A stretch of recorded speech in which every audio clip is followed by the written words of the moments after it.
Hello, good evening. എല്ലാ പ്രിയപ്പെട്ട പ്രേക്ഷകർക്കും പ്രൈം ടൈമിലേക്ക് സ്വാഗതം. അങ്ങനെ തദ്ദേശ തെരഞ്ഞെടുപ്പിലേക്കുള്ള പത്രികാ സമർപ്പണത്തിൻ്റെ അവസാന തീയതിയായിരുന്നു. ഇന്ന് അതൊക്കെ കഴിഞ്ഞു.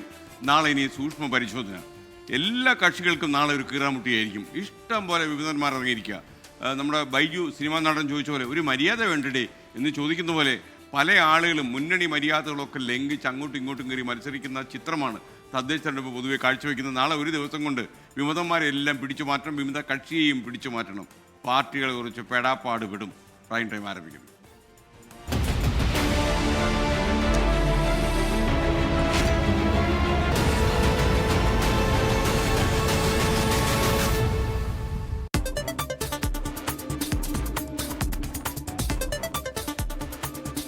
Hello, good evening. ഒരിക്കൽ കൂടി പ്രിയപ്പെട്ട പ്രേക്ഷകർ പ്രൈം ടൈമിലേക്ക് സ്വാഗതം. നമുക്കപ്പം നേരിട്ടങ്ങ് തുടങ്ങാം. അറ്റൻഡൻസ് എഴുതിയിരുന്ന പേപ്പർ വലിച്ചു കീറിയെന്ന് പറഞ്ഞ ഭിന്നശേഷിക്കാരനായ വിദ്യാർത്ഥിയെ ഒരു അധ്യാപിക ക്രൂരമായി മർദ്ദിച്ചു എന്നതാണ് ആദ്യം ഞാൻ നിങ്ങളുടെ മുന്നിൽ അവതരിപ്പിക്കുന്ന വാർത്ത. കൊല്ലം കൊട്ടാരക്കര ആയൂർ ജവഹർ സ്കൂളിലെ ഓട്ടിസം സെന്ററിൽ വെച്ചായിരുന്നു ഈ അധ്യാപികയുടെ ക്രൂരത. മാതാവിൻ്റെ കൺമുന്നിൽ വെച്ച് സ്റ്റീൽ സ്കെയിൽ കൊണ്ട് കുട്ടിയെ മർദ്ദിച്ചു എന്നാണ് ഉയരുന്ന പരാതി. കുട്ടിയുടെ ബന്ധുക്കൾ ചടയമംഗലം പോലീസിലും ചൈൽഡ് ലൈനിലും പരാതി കൊടുത്തു കഴിഞ്ഞു. 24 പ്രൈം ടൈം ബ്രേക്കിംഗ് ന്യൂസ്. ആദ്യം നമുക്ക് ആ പ്രതികരണം ഒന്ന് കാണാം. ടീച്ചറെ ഒരു കുറ്റം കണ്ടു കഴിഞ്ഞാൽ അടിക്കുന്നതിന് പ്രശ്നമില്ല, ടീച്ചറിന്റെ അടുത്ത് കമ്പ് ഇരിപ്പുണ്ട്, കമ്പിന് അടിക്കണം, സ്കെയിൽ വെച്ച് അടിക്കാൻ പറ്റത്തില്ലെന്ന് പറഞ്ഞു. എന്ന് പറഞ്ഞിട്ട് ഈ താഴെ വീണ പേപ്പർ എടുക്കാൻ ഞാൻ എടുക്കാൻ വേണ്ടി കുഞ്ഞ സമയത്താണ് ഈ ആദ്യം ഇടത് ഭാഗത്ത് അടിച്ചതിനേക്കാൾ ഉറക്കെയാണ് വലത് ഭാഗത്ത് അടിച്ചത്. അപ്പൊ ഞാൻ പറഞ്ഞു, ഞാൻ ഞങ്ങളുടെ BPC മേലധികാരി, അപ്പൊ ടീച്ചറെ അടുത്ത് പോയി പറയും, ഞാൻ അത് കാണിക്കും, HM അറിയിപ്പിക്കണം പറഞ്ഞു. നീ എവിടെയോ കൊണ്ട് പരാതിയോട്, എനിക്ക് പ്രശ്നമില്ല, കൂടിപ്പോയാൽ എന്റെ ജോലി പോകും, അത്രേ ഉള്ളൂ, നീ എവിടെയോ കൊണ്ട് പരാതിയോടെന്ന് പറഞ്ഞു. എന്നിട്ട് പറഞ്ഞു എനിക്ക് ദേഷ്യം വന്നാൽ എന്റെ മുമ്പിൽ എന്തിരിക്കുന്നു അതെടുത്ത് ഞാൻ അടിക്കും. അപ്പൊ HM പറഞ്ഞു, ഇത്രയൊക്കെ ചെയ്തിട്ടുണ്ടെങ്കിൽ ഒരു കാര്യം ചെയ്യും, ഞാൻ നിങ്ങളെ BPC വിളിച്ച് പറയാം, എന്തായാലും അഞ്ചല് കൊണ്ട് ടീച്ചറെ ഒന്ന് കാണിക്കാൻ പറഞ്ഞു. കൊല്ലത്ത് നിന്ന് സലീം മാലിക് വിവരങ്ങളുമായി ചേർന്നു. സലീം, ഈ അധ്യാപിക എന്ന പേരിട്ട് വിളിക്കാമെന്ന് എനിക്കറിയില്ല, അവരെന്താ ഇങ്ങനെയൊക്കെ?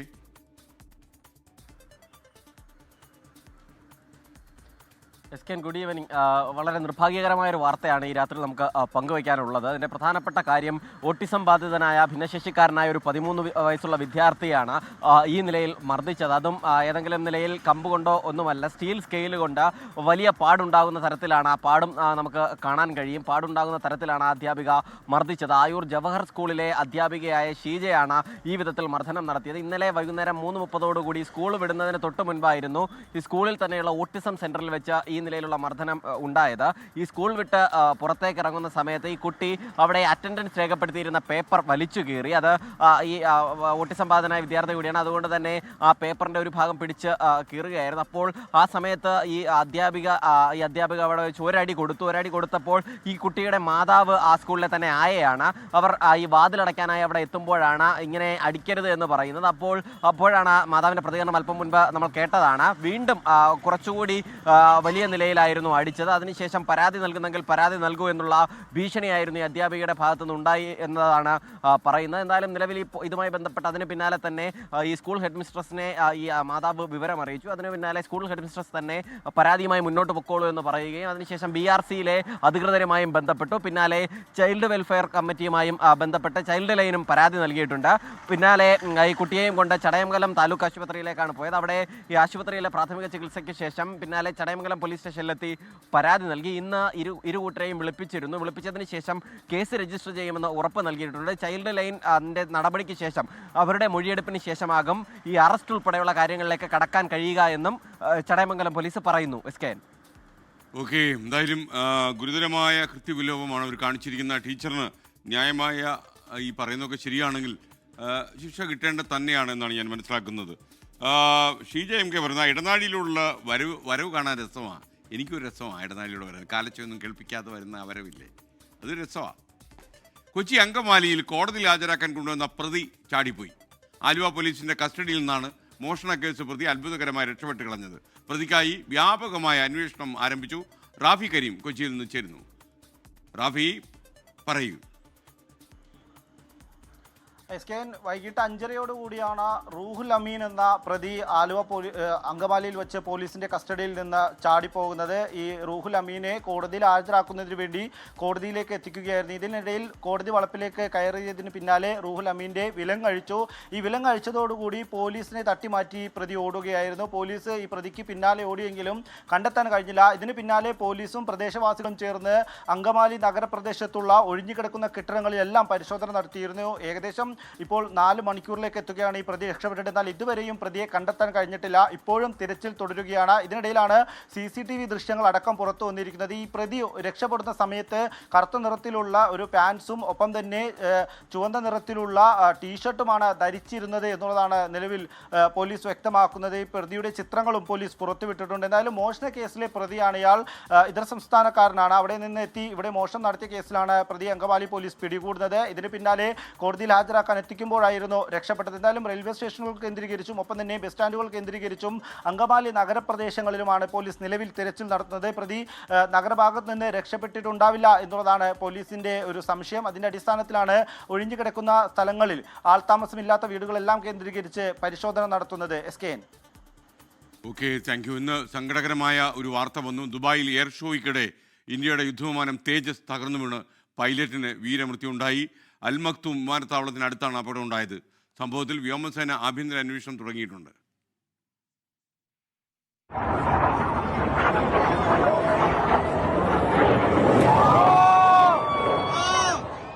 ദുബായ് സമയം ഉച്ചയ്ക്ക് 2:10 ദാരുണമായ അപകടം. ആദ്യ റൗണ്ട് അഭ്യാസ പ്രകടനം പൂർത്തിയാക്കിയതിന് പിന്നാലെയാണ് അപകടം. അഭ്യാസ പറക്കലിനിടെ അതിവേഗം താഴേക്ക് കൂപ്പുകുത്തി വന്ന വിമാനം നിലത്ത് വീണ തീഗോളമായി മാറുകയായിരുന്നു. ഉടൻ രക്ഷാപ്രവർത്തകരെത്തി തീയണച്ചു. അപകടത്തിൽ പൈലറ്റ് വീരമൃത്യു വരിച്ചതായി അറിയിച്ച വ്യോമസേന സംഭവത്തിൽ ആഭ്യന്തര അന്വേഷണത്തിന് ഉത്തരവിട്ടു. 115 രാജ്യങ്ങളിൽ നിന്നായി 200ഓളം വിമാനങ്ങളാണ് ദുബായ് എയർ ഷോയിൽ പങ്കെടുക്കുന്നത്. ഇന്ത്യൻ വ്യോമസേനയുടെ കരുത്തും അഭിമാനവുമാണ് ഏറ്റവും ഭാരം കുറഞ്ഞ ചെറു സൂപ്പർസോണിക് യുദ്ധവിമാനമായ തേജസ്. ഹിന്ദുസ്ഥാൻ ഡെവലപ്മെന്റ് ഏജൻസിയും ഹിന്ദുസ്ഥാൻ എയറോനോട്ടിക്സ് ലിമിറ്റഡും സംയുക്തമായി തദ്ദേശീയമായി വികസിപ്പിച്ച തേജസ് യുദ്ധവിമാനം 2016 ഇന്ത്യൻ വ്യോമസേനയുടെ ഭാഗമാകുന്നത്. 24 ഡൽഹി. എന്തായാലും ഷോക്കിംഗ് ആയിട്ടുള്ള വാർത്തയായിരുന്നു ഉച്ചയ്ക്ക് വന്നത്. തദ്ദേശീയമായി യുദ്ധവിമാനം ഉണ്ടാക്കുക എന്നത് ഇന്ത്യൻ സ്വപ്നമായിരുന്നു. അതിൻ്റെ സാക്ഷാത്കാരമായിരുന്നു HAL തേജസ്. 2003 മുതൽ കഴിഞ്ഞ 22 കൊല്ലമായി തേജസ് വ്യോമസേനയുടെ അഭിമാനമാണ്. ആദ്യമായിട്ടാണ് ഒരു അപകടത്തിൽ ഈ പൈലറ്റിന് ജീവൻ നഷ്ടമാകുന്നത്. ഇന്ത്യയുടെ സ്വന്തം തേജസിന്റെ പ്രത്യേകതകൾ നമുക്കൊന്ന് നോക്കിക്കാണാം.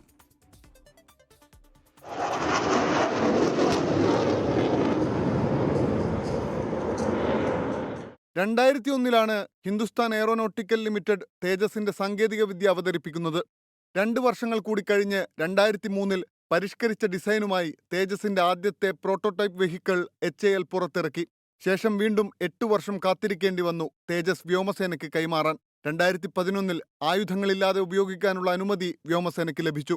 ശേഷം 2015 ജനുവരി 17 ആദ്യത്തെ സ്ക്വാഡ്രൺ വ്യോമസേനയ്ക്ക് നൽകി. 45 വിമാനങ്ങളായിരുന്നു സ്ക്വാഡ്രണിലുണ്ടായിരുന്നത്.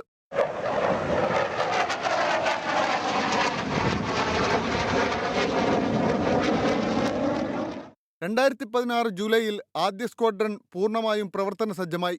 ആയുധങ്ങൾ ഉൾപ്പെടെ വഹിക്കാൻ സാധിക്കുന്ന തരത്തിൽ പരിഷ്കരിച്ച തേജസിനെ 2019 HAL അവതരിപ്പിച്ചു. ഡെൽറ്റ വിംഗ് ഫൈറ്റർ പ്രത്യേകതകളും പ്രാദേശികമായി വികസിപ്പിച്ചെടുത്ത രൂപകൽപ്പനയുമാണ് തേജസിന്റെ പ്രത്യേകത. മാർക്ക് 1 എന്ന ആദ്യത്തെ വേരിയന്റ് പിന്നീട് മാർക്ക് 1A എന്ന വേരിയന്റിലേക്ക് അപ്ഗ്രേഡ് ചെയ്തു. ഇലക്ട്രോണിക് യുദ്ധ സംവിധാനങ്ങളാണ് പുതിയ വേരിയന്റിന്റെ പ്രത്യേകത.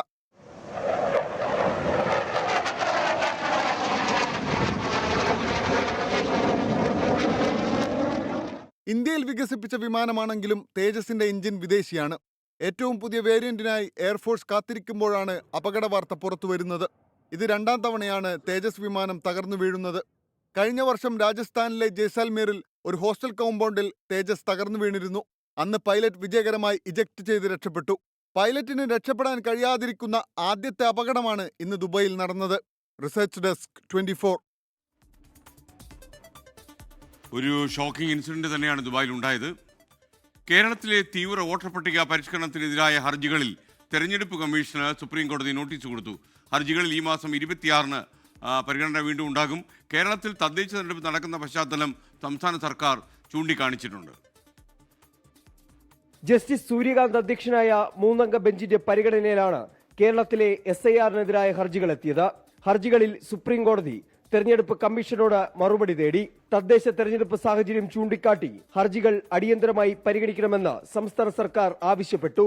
ഇതോടെ ഹർജികൾ ബുധനാഴ്ച പരിഗണിക്കാൻ ബെഞ്ച് തീരുമാനിച്ചു. തദ്ദേശ തെരഞ്ഞെടുപ്പ് സാഹചര്യം കോടതിക്ക് ബോധ്യമായതോടെയാണ് ഹർജികൾ ഉടൻ പരിഗണിക്കാമെന്ന നിലപാടിലേക്ക് എത്തിയതെന്ന് മുസ്ലിം ലീഗിന് വേണ്ടി ഹാജരായ അഭിഭാഷകൻ ഹാരിസ് ബീരാൻ. കേരള കേസുകൾ മറ്റുള്ള കേസുകളുമായിട്ട് വ്യത്യാസമുണ്ടെന്നും ഇന്ന് കോടതി പറഞ്ഞു. അതുകൊണ്ട് കേരള കേസുകൾ മാത്രമാണ് 26-ന് പരിഗണിക്കുകയുള്ളൂ. SIR പ്രക്രിയ ഇപ്പോൾ പ്രായോഗികമല്ലെന്ന ഭരണപരമായ പ്രശ്നമാണ് സർക്കാർ മുന്നോട്ട് വച്ചതെന്ന് മന്ത്രി പി രാജീവ്. ഏകദേശം 1,76,000 ജീവനക്കാർ തദ്ദേശ സ്വയംഭരണ തെരഞ്ഞെടുപ്പിന്റെ പ്രവർത്തനങ്ങളുടെ ഭാഗമായി വിന്യസിക്കപ്പെട്ടു കഴിഞ്ഞു. അതിനിടയിൽ SIR പ്രവർത്തനങ്ങൾ നടത്താനുള്ള പ്രായോഗികമായ പ്രശ്നമാണ് ഗവൺമെന്റ് കോടതിയിൽ സമർപ്പിച്ചിട്ടുള്ളത്. സംസ്ഥാന സർക്കാരിന് പുറമെ CPIM, കോൺഗ്രസ്, മുസ്ലിം ലീഗ് തുടങ്ങിയവരാണ് SIR-നെതിരെ സുപ്രീം കോടതിയെ സമീപിച്ചത്. R. അച്യുതൻ, 24, ഡൽഹി. SIR നടപടികൾക്കിടെ ഗുജറാത്തിലും ഒരു ബൂത്ത് ലെവൽ ഓഫീസർ ആത്മഹത്യ ചെയ്തു. സോംനാഥ് ജില്ലയിലെ BLO അരവിന്ദ് വധേറാണ് ആത്മഹത്യ ചെയ്ത്. SIR-ന്റെ ജോലിഭാരം താങ്ങാനാകുന്നില്ല എന്ന് അദ്ദേഹം ആത്മഹത്യാക്കുറിപ്പിൽ എഴുതി വെച്ചു. ശ്രീനാഥ് ചന്ദ്രൻ മുംബൈയിൽ നിന്നും ടെലിഫോണിൽ. ശ്രീനാഥ്, പ്രൈം ടൈമിലേക്ക് സ്വാഗതം. എന്താണ് ശരിക്കും അവിടെ സംഭവിച്ചത്? SKN സോംനാഥ് ജില്ലയിലെ കോഡിനാർ താലൂക്കിലുള്ള BLO ആണ് അരവിന്ദ് വധേർ. അദ്ദേഹമാണ് ഇപ്പോൾ ആത്മഹത്യ ചെയ്തത്. 40-കാരനായ അധ്യാപകനാണ് അദ്ദേഹത്തിന് ആത്മഹത്യ കുറിപ്പ് കിട്ടിയിട്ടുണ്ട്. അതിൽ അദ്ദേഹം ഭാര്യയോടാണ് ഈ ആത്മഹത്യ കുറിപ്പിൽ സംസാരിക്കുന്നത്. പറയുന്നത് തനിക്ക് ഈ SIR-ുമായ ജോലിഭാരം വളരെ അധികമാണ്, തനിക്ക് താങ്ങാൻ കഴിയുന്നതിന് മുകളിലേക്ക് ജോലിഭാരമുണ്ട്. കഴിഞ്ഞ കുറെ ദിവസങ്ങളെ താൻ ഈ ദുരിതം അനുഭവിച്ചു കൊണ്ടിരിക്കുകയാണ്. മക്കളെയും ഭാര്യയെയും താൻ ഏറെ സ്നേഹിക്കുന്നു എന്ന് പറഞ്ഞുകൊണ്ടാണ് അദ്ദേഹം ആത്മഹത്യ കുറിപ്പ് അവസാനിപ്പിക്കുന്നത്. തന്റെ രേഖകൾ അടങ്ങിയ ബാഗ് സ്കൂളിൽ തിരികെ ഏൽപ്പിക്കണം എന്നും അദ്ദേഹത്തിന്റെ ആത്മഹത്യാ കുറിപ്പിലുണ്ട്. ഏതായാലും ഈ കുറിപ്പ് കൂടി പുറത്തു വന്നതോടെ വലിയ പ്രതിഷേധം ഗുജറാത്തിൽ നമുക്ക് കാണാൻ വേണ്ടി കഴിയുന്നു. ചില സംഘടനകൾ ഈ SIR-ുമായി ബന്ധപ്പെട്ട പ്രവർത്തനങ്ങൾ നിർത്തിവെക്കും എന്നുള്ള മുന്നറിയിപ്പും ഒക്കെ നൽകുന്നുണ്ട്. ഇപ്പോൾ അഖില ഭാരതീയ രാഷ്ട്രീയ ശിക്ഷക് മഹാസംഘ് ഇപ്പോൾ SIR നടപടികൾ ഞങ്ങൾ നടത്തില്ല എന്നൊരു മുന്നറിയിപ്പ് ഇപ്പോൾ നൽകുന്നുണ്ട്. വലിയ പ്രതിഷേധം ഉയരുന്നു. കുറച്ച് ദിവസങ്ങൾക്ക് മുമ്പാണ് SKN ഈ ഖേദ ജില്ലയിൽ ഒരു BLO രമേഷ് ഭായ് പാർമർ 50-കാരനാണ്. അദ്ദേഹം ഹൃദയാഘാതം മൂലം മരിച്ചത്. അദ്ദേഹത്തിന്റെ മരണത്തെ തുടർന്നും വലിയ പ്രതിഷേധം ഉയർന്നതാണ്. അദ്ദേഹവും വലിയ ജോലിഭാരം കഴിഞ്ഞ ദിവസങ്ങളായി അനുഭവിക്കുന്നുണ്ട് എന്നൊരു പരാതി കുടുംബം ഉന്നയിക്കുകയും ചെയ്തിട്ടുണ്ട്. രാജ്യത്താകമാണ് SKN ഇതുവരെ 9 BLO-മാരുടെ ജീവനെങ്കിലും ഈ SIR നടപടികൾക്കിടെ നഷ്ടമായി എന്നൊരു കണക്ക് കൂടിയുണ്ട്. അതിൽ 4 പേരുടേത് ആത്മഹത്യ എന്നതാണ് കണക്ക്. SKN. ഓക്കെ, ശ്രീനാഥ് ചന്ദ്രനാണ് ടെലിഫോണിൽ മുംബൈയിൽ നിന്നുണ്ടായിരുന്നത്. ബൂത്ത് ലെവൽ ഓഫീസർമാർ ജോലിഭാരം താങ്ങാൻ കഴിയാതെ, സമ്മർദ്ദം താങ്ങാനാകാതെ ആത്മഹത്യയുടെ വഴി തിരഞ്ഞെടുക്കുന്നു എന്നുള്ളത് ഒട്ടും ആശ്വാസകരമായ കാര്യമല്ല. ആത്മഹത്യ ഒന്നിനും പരിഹാരമല്ല എന്നുകൂടി നമ്മൾ എല്ലാവരെയും ഓർമ്മപ്പെടുത്തുന്നു. ഇന്നൊരു വല്ലാത്തൊരു ദിവസമായിരുന്നു. കാര്യം PV അൻവറിൻ്റെ വീട്ടിൽ ED റെയ്ഡ് നടക്കുന്നു എന്നുള്ള വാർത്ത രാവിലെ വന്നു. അത് കഴിയുമ്പോൾ അനധികൃത സ്വത്ത് സമ്പാദന കേസിൽ ADGP MR അജിത് കുമാറിന് ആശ്വാസകരമായ കോടതി വിധി വരുന്നു. MR അജിത് കുമാറിനെ ഏറ്റവും കൂടുതൽ വിമർശിക്കുകയും പ്രതിക്കൂട്ടിൽ നിർത്തുകയും ഒക്കെ ചെയ്ത ആളാണ് PV അൻവർ. അദ്ദേഹത്തിൻ്റെ വീട്ടിൽ ED റെയ്ഡ് ചെയ്യുമ്പോൾ MR അജിത് കുമാറിന് ആശ്വാസകരമായി വിധി വരുന്നു. നമുക്കിത് കൂട്ടിയോജിപ്പിക്കാൻ കഴിയില്ലെങ്കിൽ പോലും വെറുതെ ഞാൻ അന്ന് ആലോചിച്ച് നോക്കിയതാ. MR അജിത് കുമാറിനെതിരായ വിജിലൻസ് കോടതി ഉത്തരവ് ഹൈക്കോടതി ഇന്ന് റദ്ദാക്കി. മാത്രമല്ല, മുഖ്യമന്ത്രിക്കെതിരായ വിജിലൻസ് കോടതി പരാമർശവും ഹൈക്കോടതി നീക്കിയിട്ടുണ്ട്. കൂടുതൽ വിവരങ്ങൾ ഇതാണ്. വിജിലൻസിന്റെ റിപ്പോർട്ട് കൃത്യമായി പരിശോധിക്കാതെയാണ് കോടതിയുടെ നടപടിയെന്നായിരുന്നു ADGP MR അജിത് കുമാറിന്റെ വാദം. നടപടിക്രമങ്ങൾ പാലിക്കാതെയുള്ള വിജിലൻസ് കോടതിയുടെ ഉത്തരവ് ഹൈക്കോടതി തള്ളി. നടപടിക്രമങ്ങൾ പാലിച്ച പരാതിക്കാർക്ക് പ്രോസിക്യൂഷൻ അനുമതിക്കായി സർക്കാരിനെ സമീപിക്കാമെന്നും കോടതി. ചട്ടങ്ങൾ പ്രകാരം അന്വേഷണത്തിന് പ്രോസിക്യൂഷൻ അനുമതി തേടാത്തതിൽ വിജിലൻസ് കോടതിക്ക് വീഴ്ച സംഭവിച്ചെന്ന് നേരത്തെ ഹൈക്കോടതി വ്യക്തമാക്കിയിരുന്നു. വിജിലൻസിന്റെ അന്തിമ റിപ്പോർട്ടിലെ മുഖ്യമന്ത്രി അംഗീകരിച്ചെന്ന പരാമർശത്തെയും തിരുവനന്തപുരം വിജിലൻസ് കോടതി നിശ്ചിതമായി വിമർശിച്ചിരുന്നു. മുഖ്യമന്ത്രി വിജിലൻസിന്റെ ഭരണത്തലവൻ മാത്രമാണെന്നും അന്വേഷണത്തിന്റെ ഒരു ഘട്ടത്തിലും ഇടപെടാൻ രാഷ്ട്രീയ ഉന്നതർക്ക് കഴിയില്ലെന്നും കോടതി നിരീക്ഷിച്ചിരുന്നു. ഈ പരാമർശവും ഹൈക്കോടതി നീക്കി. പരാമർശം അനുചിതമെന്നായിരുന്നു നിരീക്ഷണം. സ്വർണ്ണക്കടത്ത്, കവടിയാറിലെ ഫ്ളാറ്റ് വിൽപ്പന, അനധികൃത സ്വത്ത് സമ്പാദനം തുടങ്ങിയ കാര്യങ്ങൾ ഉന്നയിച്ച നെയ്യാറ്റിങ്കര സ്വദേശി അഡ്വക്കേറ്റ് നാഗരാജാണ് MR അജിത് കുമാറിനെതിരെ പരാതി നൽകിയത്. ഹൈക്കോടതിയിലെ ഹർജിയിൽ മുൻ MLA PV അൻവറും ADGPക്കെതിരെ കക്ഷി ചേർന്നിരുന്നു. വിഷ്ണു സുരേഷ്, 24, കൊച്ചി. സാമ്പത്തിക ഇടപാടുമായി ബന്ധപ്പെട്ട് മുൻ MLA PV അൻവറിന്റെ വീട്ടിലും സ്ഥാപനങ്ങളിലും ഇന്ന് റെയ്ഡുണ്ടായി. മലപ്പുറം ഒതായിയിലെ വീട്ടിലും മഞ്ചേരിയിലെ പാർക്കിലും ഉൾപ്പെടെ 10ഓളം കേന്ദ്രങ്ങളിലാണ് മലപ്പുറം ജില്ലയിൽ നിന്ന് പരിശോധന നടന്നത്. കേരള ഫിനാൻഷ്യൽ കോർപ്പറേഷൻ നിന്നെടുത്ത വായ്പയുമായി ബന്ധപ്പെട്ടായിരുന്നു റെയ്ഡെന്നാണ് നമുക്ക് ലഭിക്കുന്ന സൂചന. കള്ളപ്പണ ഇടപാടുമായി ബന്ധപ്പെട്ട് PV അൻവറിനെതിരെ ഇഡിക്ക് പരാതി ലഭിച്ചിരുന്നു.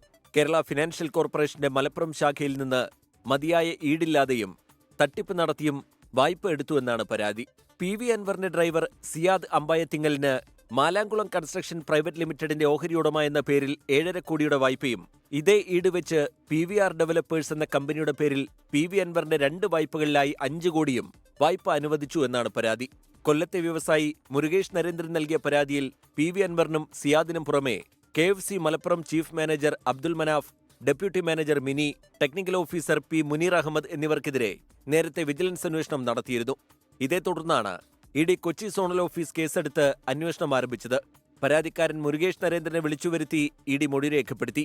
PV അൻവറിന്റെ ഒതായിയിലെ വീട്, മഞ്ചേരിയിലെ സിൽസില പാർക്ക് തുടങ്ങി 10ഓളം കേന്ദ്രങ്ങളിൽ ഒരേ സമയമാണ് പരിശോധന. അന്വേഷണവുമായി ബന്ധപ്പെട്ട് കേരള ഫിനാൻഷ്യൽ കോർപ്പറേഷൻ ഉദ്യോഗസ്ഥരുടെ വീട്ടിലും പരിശോധന നടക്കുന്നുണ്ട്. 24 മലപ്പുറം. തിരുവനന്തപുരം കോർപ്പറേഷൻ മുൻ കൗൺസിലർ തിരുമല അനിലിന്റെ ആത്മഹത്യയിൽ നിർണായക ഫോൺ സംഭാഷണം ഇന്ന് പുറത്തുവന്നു. സഹകരണ ബാങ്കിലെ കടബാധ്യതയുമായി ബന്ധപ്പെട്ട് അനിൽ വിശദീകരിക്കുന്നതാണ് ഓഡിയോ സംഭാഷണം. നിസ്സഹായ അവസ്ഥ പറയുന്ന നിക്ഷേപകന്റെ മകളോട് തിരുമല അനിൽ പോലീസിനെ സമീപിക്കാൻ പറയുന്നതും ഈ ഫോൺ സംഭാഷണത്തിൽ വ്യക്തമാണ്.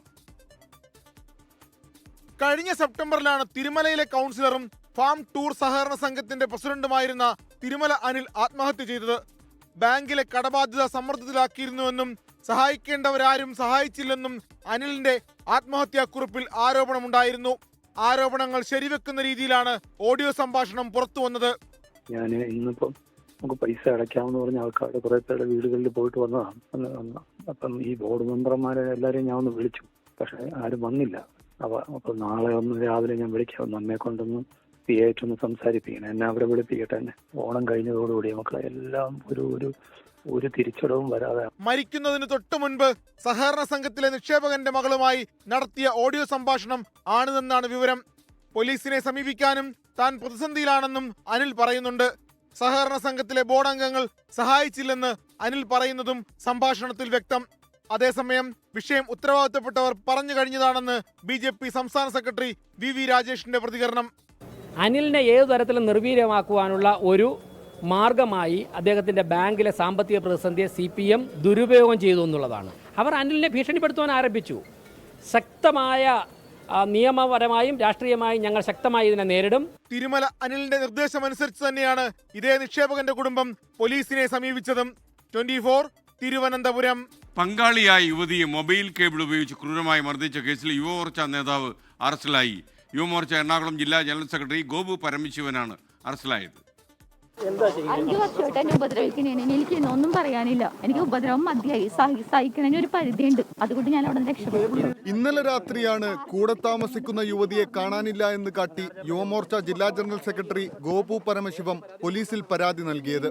ഈ പരാതിയിൽ നടത്തിയ അന്വേഷണത്തിൽ യുവതിയോട് പോലീസ് രാവിലെ സ്റ്റേഷനിൽ ഹാജരാകാൻ പറഞ്ഞു. യുവതി തനിക്ക് നേരിട്ട ക്രൂരപീഡനം പോലീസിനെ ബോധ്യപ്പെടുത്തി. കൊലപാതക ശ്രമത്തിനാണ് പോലീസ് കേസെടുത്തിരിക്കുന്നത്. കഴിഞ്ഞ 5 വർഷമായി ഇരുവരും ഒരുമിച്ച് താമസിച്ചു വരികയായിരുന്നു. അകാരണമായി എല്ലാ ദിവസവും മർദ്ദിക്കുമെന്നാണ് യുവതിയുടെ മൊഴി. മൊബൈൽ ചാർജറിന്റെ കേബിൾ ഉപയോഗിച്ചാണ് തല്ലിയിരുന്നത് എന്ന് യുവതി മൊഴി നൽകി. ശരീരത്തിൽ ആകമാനം തല്ലുകൊണ്ട് നീലിച്ച പാടുകളുണ്ടായിരുന്നു. കാര്യമൊന്നുമില്ല, പ്രത്യേകിച്ച് ഒരു കാര്യവുമില്ല. അതെ അതെ. എനിക്ക് പറയാനില്ല. മൊഴി രേഖപ്പെടുത്തിയ ശേഷം യുവതിയെ മജിസ്ട്രേറ്റിന് മുന്നിൽ ഹാജരാക്കി. അറസ്റ്റ് രേഖപ്പെടുത്തിയ ഗോപുവിനെ കോടതിയിൽ ഹാജരാക്കുമെന്ന് പോലീസ് അറിയിച്ചു. 24 കൊച്ചി. മറ്റൊരു വാർത്തയിലേക്ക്. സർക്കാർ കോൺട്രാക്ടർമാർ ഏറ്റെടുത്ത നിർമ്മാണ പ്രവൃത്തികൾ മുടങ്ങി. നിർമ്മാണ സാമഗ്രികളുടെ വില ക്രമാതീതമായി ഉയർന്നതാണ് ഈ പുതിയ പ്രതിസന്ധിക്ക് കാരണം. സർക്കാർ ഇടപെട്ട് സാധനങ്ങളുടെ വില കുറയ്ക്കണമെന്നാണ് ഇവരുടെ ആവശ്യം. മുഖ്യമന്ത്രിക്കടക്കം പരാതി നൽകിയിട്ടും നടപടിയൊന്നും ഉണ്ടായില്ലെന്നും ഇവർക്ക് ആക്ഷേപമുണ്ട്. 24 പ്രൈം ടൈം ബ്രേക്കിംഗ്. ആദ്യം നമുക്ക് പ്രതികരണം ഒന്ന് കാണാം. വില വർദ്ധനവെന്ന് ഒരു 3 ആഴ്ചക്കാലമായി യാതൊരു മാനദണ്ഡവും അതുപോലെ തന്നെ യാതൊരു മുന്നറിയിപ്പും ഇല്ലാതെ തോന്നിയ രൂപത്തിലാണ് വില വർദ്ധിച്ചുകൊണ്ടിരിക്കുന്നത്. ഞങ്ങളിത് ബന്ധപ്പെട്ട് കലക്ടറുടെ ശ്രദ്ധയിൽ കൊണ്ടുവന്നു, മുഖ്യമന്ത്രിക്ക് നിവേദനം കൊടുത്തു. പക്ഷേ ഒന്നും ഒരു അനക്കം എവിടെയും നടന്നിട്ടില്ല. ഇനി പണി മുന്നോട്ട് കൊണ്ടുപോകാൻ സാധനമില്ല. മാത്രമല്ല ഗവൺമെൻറ് കരാറുകാരെ സംബന്ധിച്ചോളം ഞങ്ങളെ എഗ്രിമെൻറ്റ് വെച്ച വർക്കിന് ഈ റേറ്റേ ഞങ്ങൾക്ക് കിട്ടുള്ളൂ. ഇങ്ങനെ ഒരു ഫൂട്ടിനൊക്കെ 10 റുപ്യ വെച്ച് കൂടിക്കഴിഞ്ഞാൽ ഞങ്ങൾക്ക് മറ്റേതിന് റേറ്റ് കൂടി കിട്ടൂല. നിഖിൽ പ്രമേഷ് വിവരങ്ങളുമായി കോഴിക്കോട് നിന്ന് ചേരുന്നു. നിഖിൽ, പ്രൈം ടൈമിലേക്ക് സ്വാഗതം. എന്താണ് കൂടുതൽ വിശദാംശങ്ങൾ ഈ വാർത്തയുടെ? Good evening. നമുക്കറിയാം, തദ്ദേശ തെരഞ്ഞെടുപ്പിന് തൊട്ട് മുൻപായാണ് പലയിടങ്ങളിലെ മിക്ക വർക്കുകളും, അതായത് ഈ റോഡിന്റെ പണി, കലുങ്കിന്റെ പണി, അങ്ങനെയുള്ള പണികളൊക്കെ വളരെ വേഗത്തിൽ ദ്രുതഗതിയിൽ അതിനുള്ള നടപടികൾ പൂർത്തിയാക്കുകയും പണി ആരംഭിക്കുകയും ഒക്കെ ചെയ്തിട്ടുള്ളത്. പക്ഷേ ഇപ്പോൾ ആ പണികളൊക്കെ പാതി വഴിയിൽ നിലയ്ക്കുന്ന സാഹചര്യമാണ് ഉണ്ടായിട്ടുള്ളത്. കാരണം ഇത് സാധാരണ തെരഞ്ഞെടുപ്പ് കാലത്ത് ഉണ്ടാകാറുള്ളതാണ്. ഈ മെറ്റലിനും അടപ്പം തന്നെ എംസാൻഡിനും സീസാൻഡിനും കരിങ്കലിനും GSPക്കും എല്ലാം പൊടുന്നനെ വില വർദ്ധിക്കുന്ന ഒരു സാഹചര്യം ഉണ്ടാവുകയാണ്. ഈ സർക്കാർ കോൺട്രാക്ടർമാർ എന്ന് പറയുന്നത് അവർ നേരത്തെ ടെൻഡർ വിളിച്ചൊരു നിശ്ചിത തുകയ്ക്കാണ് അവർക്ക് ഈ വർക്ക് നൽകുന്നത്. പെട്ടെന്ന് ഈ സാധന സാമഗ്രികളുടെ നിരക്ക് വർദ്ധിക്കുമ്പോൾ സ്വാഭാവികമായിട്ടും അവർക്ക് ഈ പണി ഈ ചുരുങ്ങിയ എമൗണ്ടിനുള്ളിൽ പൂർത്തിയാക്കാൻ കഴിയാതെ വരുന്നൊരു സാഹചര്യം ഉണ്ടായി. പലതവണ അവർ ജില്ലാ കളക്ടർക്കും സർക്കാരിനോടും ഒക്കെ ഇക്കാര്യം ആവശ്യപ്പെട്ട് കത്ത് നൽകിയെങ്കിലും യാതൊരു തരത്തിലുള്ള നടപടിയും ഇല്ലാതെ വന്നതോടുകൂടി മലബാറിലെ മുഴുവൻ ജില്ലകളിലും ഇപ്പോൾ സർക്കാർ കോൺട്രാക്ടർമാർ അവരുടെ പണി നിർത്തിവെച്ചുകൊണ്ട്, ഇന്നാണ് അവർ ആ പണി നിർത്തിവെച്ചത്, ഇന്ന് പൂർണ്ണമായി പണി നിർത്തിവെച്ചുകൊണ്ട് അവർ പ്രതിഷേധിക്കുകയാണ്. അവർ പറയുന്നത് ഈ നിലയ്ക്ക് തങ്ങൾക്ക് വർക്ക് മുന്നോട്ട് കൊണ്ടുപോകാൻ കഴിയില്ല എന്നുള്ളതാണ്. ഈ സാധനങ്ങളുടെ കൂടിയ വിലനിരക്ക് ഉണ്ടായ പശ്ചാത്തലത്തിൽ ഇങ്ങനെ പണി മുന്നോട്ട് കൊണ്ടുപോയാൽ വലിയ നഷ്ടത്തിലേക്ക് കാര്യങ്ങൾ പോകുമെന്നും അതുകൊണ്ട് തന്നെ ഞങ്ങൾക്ക് ഇനി പണി നടത്താൻ പറ്റാത്ത അവസ്ഥയാണെന്നും അവർ പറയുകയാണ്. കഴിഞ്ഞ ദിവസങ്ങളിലൊക്കെ നേരത്തെ വാങ്ങിയ സാധനങ്ങൾ സ്റ്റോക്ക് തീരുന്നത് വരെ പണി നടത്താമെന്നുള്ള നിലപാടിലേക്ക് അവർ എത്തുകയായിരുന്നെങ്കിൽ ഇന്നത്തോടുകൂടി ഈ സാധന സാമഗ്രികൾ പൂർണ്ണമായി പൂർത്തിയാവുകയും അവരവരുടെ ജോലി നിർത്തിവെക്കുകയുമാണ് ഉണ്ടാവുന്നത്. ഇതുകൊണ്ടുണ്ടാകുന്ന ബുദ്ധിമുട്ടെന്ന് പറയുന്നത് പല റോഡുകളുടെയും കലുങ്കിന്റെയും ഒക്കെ പണി ഇനി പാതി വഴിയിൽ നിലയ്ക്കാൻ പോവുകയാണ്. അപ്പോൾ അടിയന്തരമായിട്ടുള്ള ഒരു സർക്കാർ ഇടപെടൽ ഈ മേഖലയിൽ അനിവാര്യമാവുകയാണ്. ഈ സാധന സാമഗ്രികൾ ഇങ്ങനെ ഒരു മുന്നറിയിപ്പുമില്ലാതെ പൊടുന്നനെ കുത്തനെ ഉയരുന്നത് നിയന്ത്രിക്കാൻ സർക്കാർ വിചാരിച്ചാൽ സാധിക്കും. അങ്ങനെ ഒരു നിയന്ത്രണം ഉണ്ടായാലേ ഈ പണി ഇനി പുനരാരംഭിക്കാൻ കഴിയൂ എന്നുള്ളതാണ് സർക്കാർ കോൺട്രാക്ടർമാർ അറിയിക്കുന്ന കാര്യം. Thank you Nikhil Pramesh. ശബരിമല സ്വർണ്ണക്കൊള്ളയുടെ ബുദ്ധി കേന്ദ്രം പത്മകുമാർ എന്ന പ്രത്യേക അന്വേഷണ സംഘം SIT പത്മകുമാർ കൂട്ടുപ്രതികളുമായി ഗൂഢാലോചന നടത്തിയെന്നാണ് റിമാൻഡ് റിപ്പോർട്ട്. സ്വർണ്ണപ്പാളിക്ക് പകരം ചെമ്പപ്പാളി എന്ന് ദേവസ്വം മിനിറ്റ്സിൽ എഴുതി ചേർത്ത് സ്വന്തം കൈപ്പടയിൽ പത്മകുമാറാണെന്ന് റിപ്പോർട്ടിൽ പറയുന്നു. പത്മകുമാറിന്റെ ആറന്മുളയിലെ വീട്ടിൽ SITയുടെ പരിശോധന ഇപ്പോഴും തുടരുകയാണ്. ഇതുവരെയുള്ള അന്വേഷണത്തിൽ സ്വർണ്ണക്കൊള്ളയുടെ മുഖ്യ സൂത്രധാരൻ പത്മകുമാർ എന്ന വിലയിരുത്തലിലാണ് SIT അറസ്റ്റിലേക്ക് കടന്നത്. റിമാൻഡ് റിപ്പോർട്ടിൽ പത്മകുമാർ നടത്തിയ ഇടപെടലുകളെക്കുറിച്ച് വ്യക്തമാക്കുന്നു. ഉണ്ണികൃഷ്ണൻ പോറ്റിക്ക് സ്വർണം വിട്ടു നൽകുന്നതിൽ തീരുമാനമെടുക്കുന്ന ദേവസ്വം യോഗത്തിന് മുൻപ് സ്വന്തം കൈപ്പടയിൽ സ്വർണ്ണപ്പാളി ചെമ്പുപാളിയെന്ന് പത്മകുമാർ എഴുതി ചേർത്തു. ദേവസ്വം യോഗത്തിൽ സ്വർണ്ണപ്പാളി കൈമാറുന്നത് വിശദീകരിച്ചതും പത്മകുമാറാണ്. കൃത്യനിർവഹണത്തിൽ വീഴ്ച വരുത്തുകയും ദേവസ്വം മാനുവൽ ലംഘിക്കുകയും ചെയ്തു. സ്വർണം അപഹരിക്കുന്നതിന് ഒത്താശ ചെയ്തു. തിരികെ എത്തിച്ചപ്പോൾ ആവശ്യമായ പരിശോധനകൾ നടത്താതെ സ്വർണ്ണക്കൊള്ള ഒളിപ്പിക്കുന്നതിന് കൂട്ടുനിന്നുവെന്നും റിമാൻഡ് റിപ്പോർട്ടിൽ പറയുന്നുണ്ട്. എന്നാൽ പത്മകുമാറിനെതിരെ SITയുടെ പ്രധാന കണ്ടെത്തലുകൾ റിമാൻഡ് റിപ്പോർട്ടിൽ ഉൾപ്പെടുത്തിയിട്ടില്ല. സ്വർണ്ണക്കൊള്ളയുടെ ആസൂത്രണം തുടങ്ങിയത് ദേവസ്വം തലപ്പത്തെന്നാണ് കണ്ടെത്തൽ. പത്മകുമാർ ഉണ്ണികൃഷ്ണൻ പോറ്റിയുമായി ചേർന്ന് ശബരിമല സന്നിധാനത്തും ആറന്മുളയിലെ വീട്ടിലും പലതവണ ഗൂഢാലോചന നടത്തി. ശബരിമല സ്വർണ്ണക്കൊള്ള വഴി പത്മകുമാർ സാമ്പത്തിക നേട്ടമുണ്ടാക്കിയെന്നും കണ്ടെത്തലുണ്ട്. പത്മകുമാറിന്റെ ആറന്മുളയിലെ വീട്ടിൽ SIT സംഘം തെരച്ചിൽ നടത്തി. ഉച്ചയ്ക്ക് 12:30 ആരംഭിച്ച പരിശോധന 5 മണിക്കൂറോളം നീണ്ടു. നിർണായകമായ രേഖകൾ SIT പിടിച്ചെടുത്തുവെന്നാണ് സൂചന. അതേസമയം അന്വേഷണത്തിന്റെ അടുത്ത ഘട്ടം യോഗം ചേർന്ന ശേഷം SIT തീരുമാനിക്കും. ഡിസംബർ 3-നാണ് ഇനി അന്വേഷണ സംഘം ഹൈക്കോടതിയിൽ റിപ്പോർട്ട് നൽകുക. 24 പത്തനംതിട്ട, തിരുവനന്തപുരം. നേരത്തെ ഒരു യുവതിക്ക് മർദ്ദനമേറ്റ സംഭവത്തിൽ ഒരു പ്രേക്ഷകൻ പ്രതികരിച്ചിരിക്കുകയാണ്. രാജൻ കെ. അദ്ദേഹം പറയുന്നത് ലിവിങ് ടുഗദർ ഒരു ഉറപ്പും ഒരു ഗ്യാരണ്ടി ഇല്ല മക്കളെ, പെട്ടെന്ന് രക്ഷപ്പെട്ടോളണം എന്നാണ് അദ്ദേഹം പറയുന്നത്. പക്ഷേ ഒരുപാട് ലിവിങ് ടുഗദർ കേസുകൾ കേരളത്തിൽ കൂടുന്നു എന്നത് മറ്റൊരു കാര്യം. വിദേശ നാടുകളിലുള്ളതുപോലെ കല്യാണം പോലെ താലി കെട്ടി കുരുങ്ങി താമസിക്കാനൊന്നും ആളുകൾക്ക് താല്പര്യം കുറയുന്നു എന്ന് വേണം കരുതാൻ. ശബരിമല സ്വർണ്ണക്കൊള്ള കേസിൽ അറസ്റ്റിലായ പത്മകുമാറിനെതിരെ തൽക്കാലം നടപടി വേണ്ടെന്നാണ് CPIഎമ്മിൻ്റെ തീരുമാനം. കേസിൻ്റെ കൂടുതൽ വിശദാംശങ്ങൾ പുറത്തു വന്ന ശേഷം ആവശ്യമെങ്കിൽ നടപടിയെടുക്കുമെന്ന് സംസ്ഥാന സെക്രട്ടറി MV ഗോവിന്ദൻ. LDF ഏൽപ്പിച്ച ചുമതലകൾ ഫലപ്രദമായി നിർവഹിക്കുന്നതിൽ വീഴ്ചയുണ്ടെങ്കിൽ അക്കാര്യവും പാർട്ടി പരിശോധിക്കും. സ്വർണ്ണക്കൊള്ളക്കേസിൽ പത്മകുമാർ അറസ്റ്റ് ചെയ്യപ്പെട്ട സാഹചര്യം വിലയിരുത്തിയാണ് ഉടനടി സംഘടനാ നടപടി വേണ്ടെന്ന് CPIഎം സംസ്ഥാന സെക്രട്ടേറിയറ്റ് തീരുമാനിച്ചത്. അറസ്റ്റ് ചെയ്യപ്പെട്ടയാൾ ഇപ്പോൾ കുറ്റാരോപിതൻ മാത്രമാണെന്ന വിലയിരുത്തലിലാണ് പത്തനംതിട്ട ജില്ലാ കമ്മിറ്റി അംഗമായ പത്മകുമാറിനെതിരെ സംഘടനാ നടപടി സ്വീകരിക്കാത്തത്. വിശദാംശങ്ങൾ പൂർണ്ണമായിട്ട് വരട്ടെ, വന്നതിന് ശേഷം നമുക്ക് നടപടി ഉൾപ്പെടെയുള്ള കാര്യങ്ങളെ സംബന്ധിച്ച് അന്നേരം അറിയിക്കുക. ഞങ്ങൾ ഇതിൻ്റെ അകത്ത് പരിശോധന നടത്തിയിട്ടില്ല. കാരണം ഇതിപ്പോൾ ഒരു പ്രധാനപ്പെട്ട കേസ് നടക്കുകയാണ്. ആ കേസിൻ്റെ ഭാഗമായിട്ട് വരുന്ന കാര്യങ്ങൾ നോക്കിയിട്ട് ചെയ്യാം. സ്വർണ്ണക്കൊള്ളയിൽ ഹൈക്കോടതി മേൽനോട്ടത്തിൽ നടക്കുന്ന പ്രത്യേക അന്വേഷണത്തെ തുടക്കത്തിൽ തന്നെ സ്വാഗതം ചെയ്ത പാർട്ടിക്ക് പത്മകുമാറിന്റെ അറസ്റ്റ് തിരിച്ചടിയില്ലെന്നാണ് CPM നേതൃത്വത്തിന്റെ നിലപാട്. കുറ്റക്കാരെ സംരക്ഷിക്കില്ലെന്ന സർക്കാർ പ്രഖ്യാപനം യാഥാർത്ഥ്യമായെന്നാണ് പാർട്ടിയുടെ പ്രതിരോധം. LDF ചുമതലപ്പെടുത്തിയിട്ടുള്ള ഉത്തരവാദിത്തങ്ങൾ നിർവഹിക്കുന്നതിൽ വല്ല വീഴ്ചയും കൂടി സംഭവിച്ചിട്ടുണ്ടെങ്കിൽ അതും പരിശോധിച്ച് ആവശ്യമായ നിലപാട് സ്വീകരിക്കുമെന്നാണ്. അതിൻ്റെ മേലെ ആരെയും സംരക്ഷിക്കുന്ന നിലപാട് സ്വീകരിക്കില്ല. പ്രത്യേക അന്വേഷണ സംഘത്തിലും കോടതിയിലും വിശ്വാസമില്ലാത്ത പ്രതിപക്ഷം CBI അന്വേഷണം ആവശ്യപ്പെട്ടതിനെയും CPIM വിമർശിക്കുന്നു. CBIയിലാണ് വിശ്വാസം, ഹൈക്കോടതിയിലെ അന്വേഷണത്തിൽ വിശ്വാസമില്ല എന്ന് പറഞ്ഞ് ഇറങ്ങിപ്പോയവരല്ലേ. ഇപ്പോൾ അന്വേഷണം ശരിയായ വഴിക്ക് വരട്ടെ. ഞങ്ങൾ തുടക്കത്തിൽ പറഞ്ഞ ആ നിലപാടിൽ തന്നെ നിൽക്കുന്നു. 24 തിരുവനന്തപുരം. ഡൽഹി ചാവേർ സ്ഫോടനത്തിൽ അന്വേഷണം ദക്ഷിണേന്ത്യയിലേക്കും. ആക്രമണങ്ങൾക്ക് പിന്നിലെ വിദേശ ഹാൻഡ്ലർ ബംഗളൂരു സ്വദേശി ഫൈസൽ എന്നാണ് ഇപ്പോൾ ലഭിക്കുന്ന സൂചന. വൈറ്റ് കോളർ സംഘത്തിന് ബോംബ് നിർമ്മിക്കാൻ വിദേശ പരിശീലനം ലഭിച്ചെന്നും കണ്ടെത്തി. സംഘം ബോംബ് നിർമ്മാണത്തിന് ഉപയോഗിച്ച ഗ്രൈൻഡർ ഫരീദാബാദിലെ വീട്ടിൽ നിന്ന് കണ്ടെടുത്തു. 2022 കോയമ്പത്തൂർ ചാവേർ സ്ഫോടനം, 2022 മംഗളൂരു ഓട്ടോറിക്ഷ സ്ഫോടനം, 2024 ബംഗളൂരു രാമേശ്വരം കഫേ സ്ഫോടനം എന്നിവയ്ക്കും ഡൽഹി സ്ഫോടനവുമായി ബന്ധമുണ്ടെന്ന സൂചനയാണ് ഏജൻസികൾക്ക് ലഭിച്ചത്. ഇവയിലെല്ലാം പ്രാദേശികമായി ലഭിക്കുന്ന രാസവളത്തിൽ നിന്നും അമോണിയം നൈട്രേറ്റ് വേർതിരിച്ചെടുത്താണ് ഉഗ്രശേഷിയുള്ള സ്ഫോടന വസ്തുക്കൾ നിർമ്മിച്ചത്. ബംഗളൂരു സ്വദേശിയായ എഞ്ചിനീയർ ഫൈസൽ എന്ന സാക്കിർ ഉസ്താദിന് ദക്ഷിണേന്ത്യയിലെ സ്ഫോടനങ്ങളുമായി ബന്ധമുണ്ടെന്ന് നേരത്തെ കണ്ടെത്തിയിരുന്നു. 2012 പാകിസ്ഥാനിലേക്ക് കടന്ന ഫൈസൽ അടുത്തിടെ സിറിയ തുർക്കി അതിർത്തിയിൽ എത്തിയതായി വിവരമുണ്ട്. ഡൽഹി ആക്രമണത്തിന് നിർദ്ദേശം നൽകിയ ഉക്കാസ എന്ന ഹാൻഡിലിനു പിന്നിൽ ഫൈസലാണെന്നാണ് നിഗമനം. വൈറ്റ് കോളർ സംഘത്തിന് ബോംബ് നിർമ്മിക്കാൻ പരിശീലനം നൽകുന്ന 42 വീഡിയോകൾ ടെലഗ്രാം വഴി അയച്ചു നൽകിയതായി NIA കണ്ടെത്തി. ഹൻസുള്ള എന്ന പേരുള്ള ഹാൻഡിൽ നിന്നാണ് ഡോക്ടർ മുസമിൽ അഹമ്മദ് ഗനായിക്ക് വീഡിയോകൾ ലഭിച്ചത്. 2008 ബട്ട്ല ഹൌസ് ഏറ്റുമുട്ടലിന് ശേഷം ഒളിവിൽ പോയ ഇന്ത്യൻ മുജാഹിദീൻ ഭീകരൻ മിർസ ഷബാദ് ബേഗ് അൽഫല സർവകലാശാലയിൽ നിന്നാണ് എഞ്ചിനീയറിംഗ് ബിരുദം നേടിയതെന്ന് കണ്ടെത്തി. ഡൽഹി സ്ഫോടനത്തിൽ ഇയാളുടെ പങ്ക് അന്വേഷിക്കുന്നുണ്ട്. അതേസമയം ബോംബ് നിർമ്മാണത്തിനായി യൂറിയ പൊടിക്കാൻ വൈറ്റ് കോളർ സംഘം ഉപയോഗിച്ച ഗ്രൈൻഡർ NIA സംഘം കണ്ടെടുത്തു. ഡോക്ടർ മുസമിലിന്റെ സുഹൃത്തിന്റെ ഫരീദാബാദിലെ വീട്ടിൽ നിന്നാണ് ഗ്രൈൻഡർ കണ്ടെത്തിയത്. 24 ഡൽഹി. ഇറാൻ അവയവക്കടത്തിന്റെ നടുക്കുന്ന കണ്ടെത്തലുകളുമായി NIA രംഗത്ത് വന്നുവെന്ന് സംഘം ലക്ഷ്യമിട്ടത് സാമ്പത്തികമായി പിന്നാക്കം നിൽക്കുന്നവരെയായിരുന്നു. പണം നൽകിയ ശേഷം ഭീഷണിപ്പെടുത്തി ഇറാനിലെത്തിച്ചെന്നും പ്രതികൾ പണം ക്രിപ്റ്റോ കറൻസിയാക്കി മാറ്റിയെന്നുമാണ് NIAയുടെ കണ്ടെത്തൽ. മനുഷ്യക്കടത്തിനായി പ്രതി മധു ജയകുമാർ ആലുവ കുഴുവേലിപ്പടിയിൽ തുറന്ന ഓഫീസിന്റെ ദൃശ്യങ്ങളും 24-ന് കിട്ടി. സാമ്പത്തിക ബുദ്ധിമുട്ട് നേരിടുന്നവരെ ചൂഷണം ചെയ്താണ് മധുവും സംഘവും അവയവക്കടത്ത് നടത്തിയത്. ആദ്യം ഇത്തരക്കാർക്ക് പണം നൽകും, പിന്നീട് ഭീഷണിപ്പെടുത്തി ഇറാനിലെത്തിക്കും. കിഡ്നി ലക്ഷ്യം വെച്ചാണ് കൂടുതൽ ആളുകളെയും കടത്തിയിരുന്നത്. അവയവക്കടത്തിലൂടെ ലഭിച്ച പണം ക്രിപ്റ്റോ കറൻസിയായി മാറ്റിയും ഭൂമി വാങ്ങിയും സൂക്ഷിച്ചു. സ്റ്റെമാക്ലം എന്ന പേരിലുള്ള അക്കൗണ്ടിലേക്കാണ് പണം എത്തിയിരുന്നത്.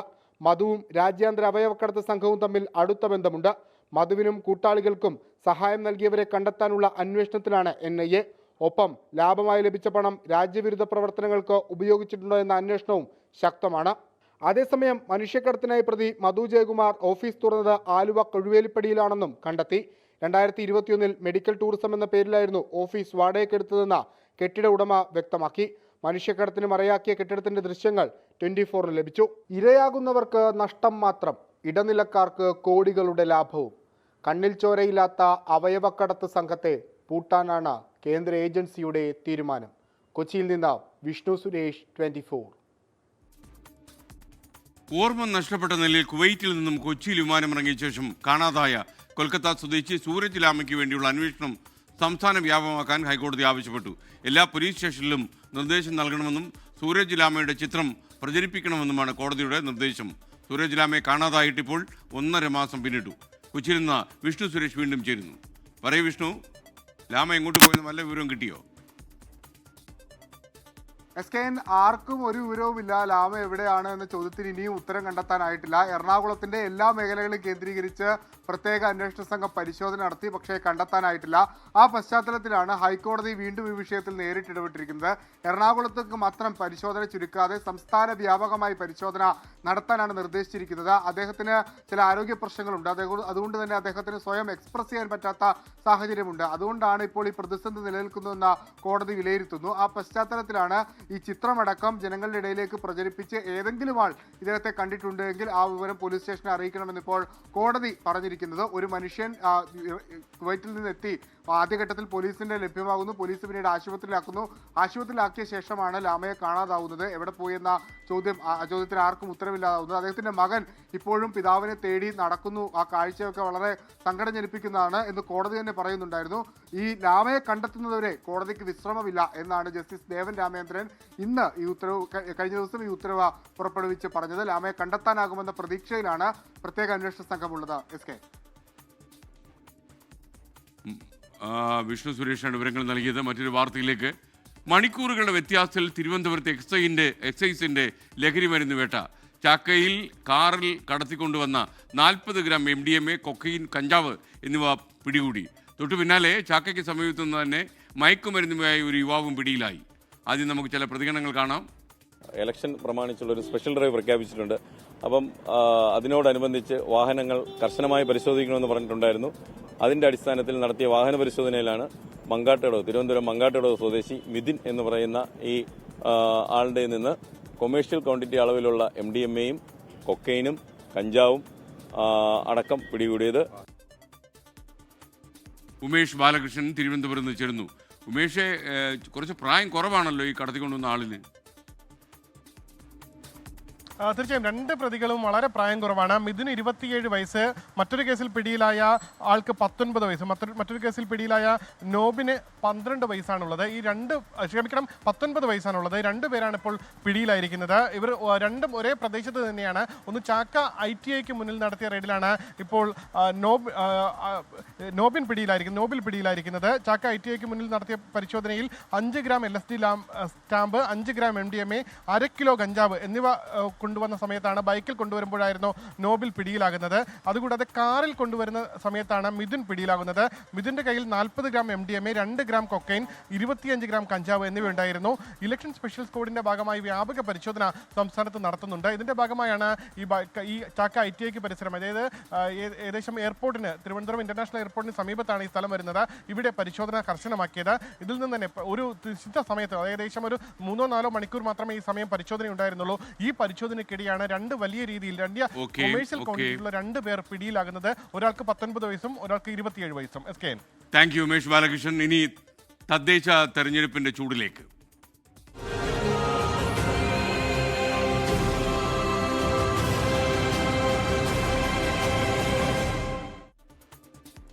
തദ്ദേശ തെരഞ്ഞെടുപ്പിൽ മത്സരിക്കുന്ന സ്ഥാനാർത്ഥികൾ നാമനിർദ്ദേശ പത്രിക സമർപ്പിച്ചു. 1.5 ലക്ഷത്തോളം പേർ നാമനിർദ്ദേശ പത്രിക സമർപ്പിച്ചതായി പ്രാഥമികമായ കണക്ക് വരുന്നുണ്ട്. നാളെ സൂക്ഷ്മ പരിശോധന. പത്രിക പിൻവലിക്കാനുള്ള സമയപരിധി തിങ്കളാഴ്ചയാണ് അവസാനിക്കുക.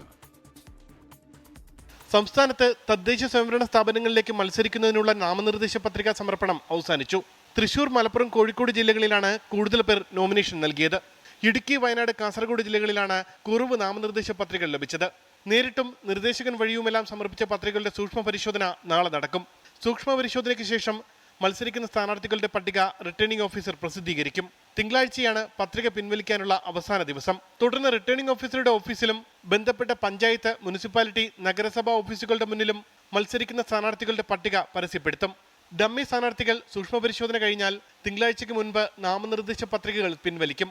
വിമതന്മാരെ പിൻവലിപ്പിക്കുന്നതിനുള്ള തീവ്ര ശ്രമത്തിലാണ് രാഷ്ട്രീയ പാർട്ടികൾ. നാമനിർദ്ദേശ പത്രിക സമർപ്പിച്ചവരാകട്ടെ പ്രചാരണം കൊഴുപ്പിക്കാനുള്ള തിരക്കിലുമാണ്. 24 തിരുവനന്തപുരം. തദ്ദേശ തെരഞ്ഞെടുപ്പിൽ നാമനിർദ്ദേശ പത്രിക സമർപ്പണം പൂർത്തിയായപ്പോഴും മുന്നണികളെ ആശങ്കയിലാക്കി വിമതരും വ്യാജ പ്രചാരണവും. കാസർഗോഡ് പടന്നയിൽ മുസ്ലിം ലീഗ് നേതൃത്വത്തിനെതിരെ യൂത്ത് ലീഗ് പ്രവർത്തകർ തെരുവിലിറങ്ങി. റാന്നി പഞ്ചായത്ത് 20-ാം വാർഡിൽ ബിന്ദു അമ്മിണി മത്സരിക്കുന്നതായി സമൂഹമാധ്യമങ്ങളിൽ വ്യാജ പ്രചാരണം നടക്കുന്നതായി CPIM പരാതി നൽകി. ഇത് സംബന്ധിച്ച് CPIM ജില്ലാ സെക്രട്ടറി രാജു അബ്രഹാം കളക്ടർക്ക് പരാതി നൽകി.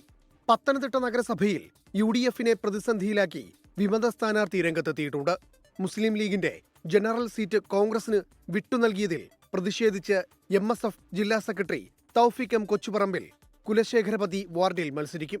കാസർഗോഡ് പടന്നയിൽ മുസ്ലിം ലീഗ് ശക്തി കേന്ദ്രങ്ങളിൽ കോൺഗ്രസിന് സീറ്റ് നൽകിയതിൽ പ്രതിഷേധിച്ച് യൂത്ത് ലീഗ് വിമത സ്ഥാനാർത്ഥികളെ നിർത്തി. കഴിഞ്ഞ ദിവസം യൂത്ത് ലീഗ് പഞ്ചായത്ത് കമ്മിറ്റി കൂട്ടത്തോടെ രാജിവെച്ചിരുന്നു.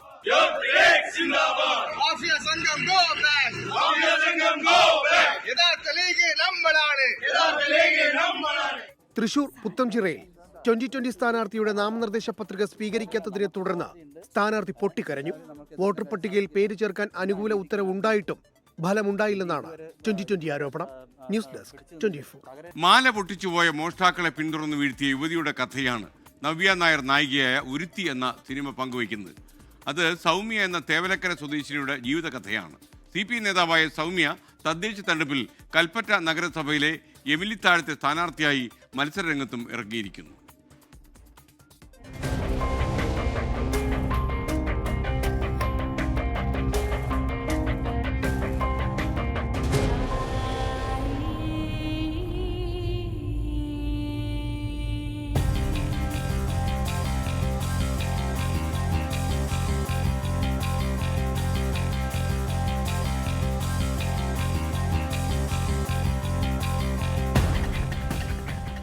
രാധാമണി എന്ന നവ്യ നായർ കഥാപാത്രം സൗമ്യ എന്ന യുവതിയെ അടയാളപ്പെടുത്തിയത് ഒരുത്തി എന്ന ചിത്രത്തിൽ. കാലം 2017. തേവലക്കരയിലായിരുന്നു ആ സംഭവം. മാല പൊട്ടിച്ച മോഷ്ടാക്കളെ പിന്തുടർന്ന് കീഴ്പ്പെടുത്തിയ സൗമ്യ ധീരതയുടെ പേരായി മാറി. നല്ല ഗംഭീരമായിട്ട് തന്നെയാണ് നവ്യ ചേച്ചി അതിനകത്ത് അഭിനയിച്ചിരിക്കുന്നത്. അത് എൻ്റെ ഒരു റിയൽ ലൈഫ് തന്നെയാണ്. 17-ലാണ് ഈ സംഭവം നടക്കുന്നത്. അതായത് ഞാൻ അവിടെ ഒരു ഷോപ്പിൽ വർക്ക് ചെയ്തിട്ട് വരുന്ന വഴിക്കാണ് 2 പേര് ബൈക്കിൽ വന്നിട്ട് എൻ്റെ മാല പൊട്ടിച്ചിട്ട് പോകുന്നത്. ഒരു ധൈര്യം എടുത്തിട്ടാണ് ഇവരുടെ പുറകെ പോകുന്നത്. ഒരു 3.5 കിലോമീറ്ററോളം നമ്മൾ ചെന്ന് കഴിഞ്ഞപ്പോഴാണ് ഈ ഹെൽമെറ്റ് ഊരി എറിയാനായിട്ട് എനിക്കൊരു ഇതായത്. അങ്ങനെയാണ് ഞാൻ ഹെൽമെറ്റ് ഊരി എറിഞ്ഞത്. അപ്പോൾ ഞാൻ കാറിന് സൈഡ് കൊടുത്തില്ല. ആ ഒരു ഗ്യാപ്പിൽ ഞാൻ കയറി. അങ്ങനെയാണ് അവരെ ആ ഫ്രണ്ട് വില ഇടിക്കുകയും അവർ മറിഞ്ഞ് വീഴി. അങ്ങനെ ഒരാളെ കിട്ടി, മറ്റേ ആൾ കായൽ നീന്തി കടന്നു പോയതൊക്കെ. അങ്ങനെയൊക്കെയാണ് ഇത് സുരേഷ് ബാബു എന്ന് പറയുന്ന കഥാകൃത്തിന്റെ കയ്യിലെത്തുന്നതും അതൊരു സിനിമയായിട്ട് തിയേറ്ററിൽ വരുന്നതും. അതേ സൗമ്യത ആദ്യമായി ഒരു തെരഞ്ഞെടുപ്പിനെ നേരിടുന്നു. കൽപ്പറ്റ നഗരസഭയിലെ എമിലിത്താഴം 12-ാം വാർഡിലെ ഇടതു സ്ഥാനാർത്ഥിയായി. ഇതുവരെ ഞാൻ മത്സര രംഗത്ത് വന്നിട്ടില്ല. പക്ഷേ എങ്കിൽ എല്ലാ വർഷവും ഞാൻ സ്ഥാനാർത്ഥികളുടെ കൂടെ വോട്ട് ചോദിക്കാൻ വരുന്ന വാർഡാണ്. CPI പാർട്ടിയുടെ എല്ലാ രംഗത്തും പ്രവർത്തനമാണെങ്കിലും എനിക്ക് ഒരു AIDRM എന്ന് പറഞ്ഞ ഒരു സംഘടനയാണ്. അതിൻ്റെ ജില്ലാ സെക്രട്ടറിയാണ്. അങ്ങനെ ഫീൽഡുകളിലൊക്കെ സജീവമായിട്ട് പ്രവർത്തിക്കുന്നുണ്ട്. മുസ്ലിം ലീഗിന്റെ കുത്തക സീറ്റിലാണ് കന്നിയംഗം. റംല സുബൈറാണ് എതിർ സ്ഥാനാർത്ഥി. പക്ഷേ ഈ പ്രാവശ്യം നമ്മൾ എന്തായാലും ജയിക്കും എന്നൊരു വിശ്വാസമുണ്ട്. വിജയിക്കുക തന്നെ ചെയ്യുകയും ചെയ്യും. വോട്ടുറപ്പിക്കുന്നതിനായുള്ള പ്രചാരണത്തിൽ സജീവമാണ് സൗമ്യ. ആ ഒരു തീ മുസ്ലിം ലീഗിന്റെ സിറ്റിംഗ് വാർഡിൽ ഒരു തീയാകുമോ? തെരഞ്ഞെടുപ്പ് ഫലത്തിന് കാത്തിരിക്കാം. മനു ദാമോദരനൊപ്പം സുർജിത് അയ്യപ്പത്ത്, 24 വയനാട്. മറ്റൊരു വാർത്തയിലേക്ക്. ടൂറിസ്റ്റ് ബസ്സുകളുടെയും വലിയ വാഹനങ്ങളുടെയും ഡ്രൈവിംഗ് ക്യാബിനിൽ ബ്ലോഗിംഗ് പാടില്ലെന്ന് ഹൈക്കോടതി. ഇത് അപകടത്തിന് കാരണമാകും. കർശന നടപടി സ്വീകരിക്കാൻ മോട്ടോർ വകുപ്പിന് ഹൈക്കോടതി ഇന്ന് നിർദ്ദേശം നൽകി. വിപിൻ സി വിജയൻ വിവരങ്ങളുമായി കൊച്ചിയിൽ നിന്ന്. വിപിൻ പറയൂ. SKN ഈ ബസ്സുകളുടെയും അതുപോലെ തന്നെ കോൺട്രാക്ട് ഗാരേജ് വാഹനങ്ങളുടെയൊക്കെ അതിൻ്റെ ഈ ഡ്രൈവർമാരിയ്ക്കുന്ന കമ്പാർട്ട്മെന്റിനുള്ളിൽ റീലുകൾ ചിത്രീകരിക്കുക, വ്ളോഗുകൾ ചിത്രീകരിക്കുക എന്നൊക്കെ നമ്മൾ പലപ്പോഴും കണ്ടിട്ടുണ്ട്. ഇത് കർശനമായിട്ട് നിയന്ത്രിക്കാൻ തന്നെയാണ് ഇപ്പോൾ ഹൈക്കോടതിയുടെ ഒരു ഇടപെടൽ ഉണ്ടായിരിക്കുന്നത്. അതിൽ കനത്ത പിഴ ചുമത്തണം എന്നുള്ളതാണ് ഈ കോടതിയുടെ നിർദ്ദേശം വന്നിരിക്കുന്നത്. ഇത്തരം വീഡിയോഗ്രഫി തടയാൻ സ്വീകരിച്ച നടപടികൾ സംബന്ധിച്ച് അത് ട്രാൻസ്പോർട്ട് കമ്മീഷണറോടും ഒപ്പം തന്നെ സംസ്ഥാന പോലീസ് മേധാവിയോടും ഹൈക്കോടതി ഉത്തരവിട്ടിരിക്കുകയാണ്. ഇത് അറിയിക്കണം എന്നുള്ളതാണ് ഇപ്പോൾ പറഞ്ഞിരിക്കുന്നത്. ഇത് ആളുകളുടെ സുരക്ഷയ്ക്ക് വലിയ ഭീഷണി തന്നെ ഉയർത്തുന്നു എന്നുള്ളത് കൂടിയാണ് ഇപ്പോൾ കോടതിയുടെ ഒരു കണ്ടെത്തൽ ഉണ്ടായിരിക്കുന്നത്. ഇതിന് കനത്ത പിഴ ചുമത്തണം. ഈ നിരവധി വാഹനങ്ങളിൽ DJ ലേസർ അതുപോലെ തന്നെ മൾട്ടി കളർ LED ലൈറ്റുകൾ ഉൾപ്പെടെയുള്ള അനധികൃത ലൈറ്റുകൾ സ്ഥാപിച്ചിട്ടുണ്ട്. ഉയർന്ന ശബ്ദത്തിലുള്ള പവർ മ്യൂസിക് സിസ്റ്റങ്ങൾ സ്ഥാപിച്ച വാഹനങ്ങളുണ്ട്. അതുകൊണ്ട് തന്നെ ഇതിൻ്റെയൊക്കെ നിയമലംഘനങ്ങളും വീഡിയോകളും പ്രചരിപ്പിക്കുന്നത് നിരന്തരമായി കാണുന്നുണ്ട്. ഇപ്പോൾ ഈ ടൂറിനൊക്കെ പോകുമ്പോൾ അത് വലിയ വ്യാപകമായി തന്നെ അത്തരം കാഴ്ചകൾ കാണുന്നുണ്ട്. അതുകൊണ്ട് തന്നെ ഇതിൽ കർശനമായ നടപടി ഉണ്ടാകണം എന്നുള്ളതാണ് ഈ ഹൈക്കോടതി ഉത്തരവിൽ കൃത്യമായി തന്നെ എടുത്തു പറയുന്നത്. SK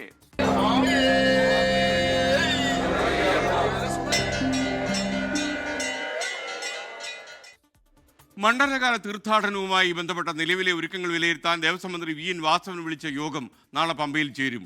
ഹൈക്കോടതി നിർദ്ദേശത്തിന്റെ അടിസ്ഥാനത്തിലാണ് മന്ത്രി അടിയന്തര യോഗം വിളിച്ചിരിക്കുന്നത്. പോലീസ്, റവന്യൂ ഉൾപ്പെടെ വിവിധ വകുപ്പിലെ ഉന്നത ഉദ്യോഗസ്ഥർ യോഗത്തിൽ പങ്കെടുക്കുന്നുണ്ട്. ഭക്തർക്കുള്ള അടിസ്ഥാന സൗകര്യങ്ങൾ, തിരക്ക് നിയന്ത്രിക്കാനുള്ള പുതിയ മാർഗങ്ങൾ എന്നിവയെല്ലാം നാളത്തെ യോഗം ചർച്ച ചെയ്യും. നാളെ രാവിലെ 10 മണിക്കാണ് യോഗം പമ്പയിൽ നടക്കുക.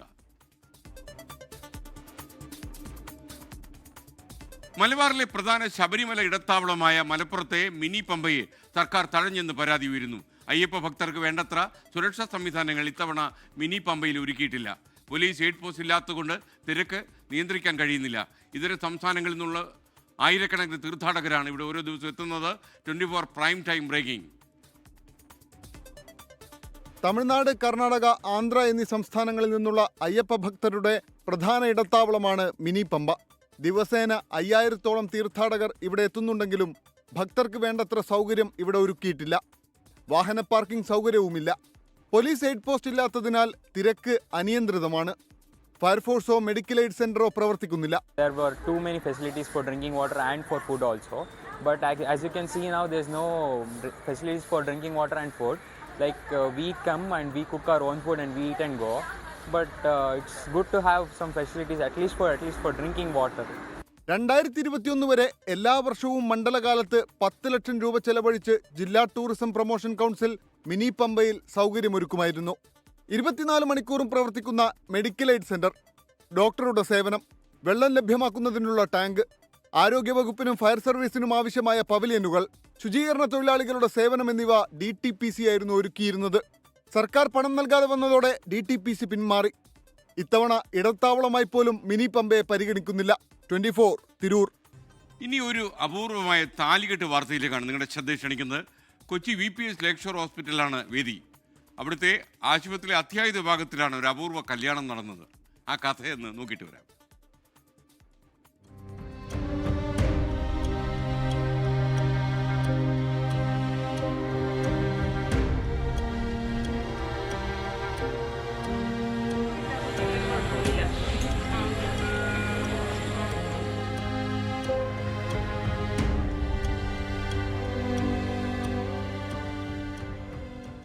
ഒരേ സമയം സങ്കടവും സന്തോഷവും നിറഞ്ഞ നിമിഷം. കൊച്ചി VPS ലേക്ക് ഷോർ ആശുപത്രിയിലെ അത്യാഹിത വിഭാഗത്തിലാണ് മനസ്സ് നിറയ്ക്കുന്ന അപൂർവ മുഹൂർത്തത്തിന് വേദിയായത്.